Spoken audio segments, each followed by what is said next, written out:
Oh my goodness. Yeah, I'm out there with this one. Where's your fruit? If I had to give my example of my fruit, it was a multiple times where God allowed me to see it. Three examples I'm gonna share today is one time when I was with my kids. Um, Everybody know me. I'm big on even though my kids. I'm in different households and stuff. You know, I try my best to keep us together. And I don't care if it's like one day out the week for us to have Sunday dinner together. And most of the times when our schedule, make it happen, we do make it happen. I thank God that my kids, make the time for me. But one time we was all together, and this was years ago. I think my daughter had just entered her senior year, or was on her way out. Yeah, she was on her way out in her senior year. And I never forget. We was at dinner, and she said to the boys, she's like, y'all should listen to Dad.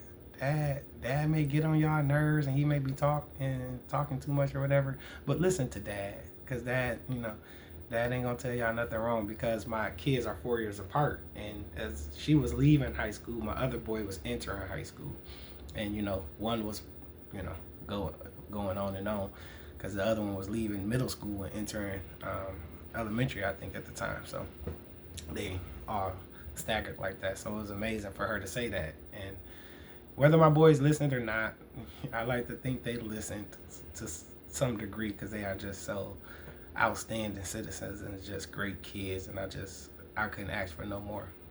But it was another time, and I guess it's the confirmation that they did listen, and they did it in their own way. I say it like that. And I'm just bragging by myself and boasting in the Lord for myself, but this is where you can find your fruit.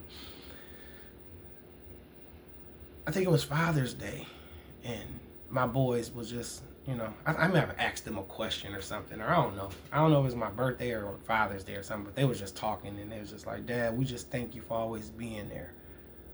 Like, you've been consistent. And that just touched my heart, like, because when you think back on it, you never know how you are viewed in your kids' eyes, and whether it was good or bad. Because sometimes I had to be the disciplinary. Sometimes I had to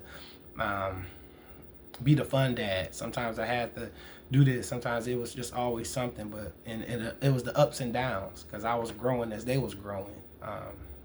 So for them to say that, like, Dad, you always been there, it crowned me as a man, because it showed me that that's the one thing I couldn't say to my father, because although he was, my father passed away about 8 years ago, for those who don't know, but he was not a present dad. I would just say that I knew of him, but he wasn't there. I didn't have his number where I could just call him and stuff like that. So that's why I always challenge men, with the time you got, do something with it.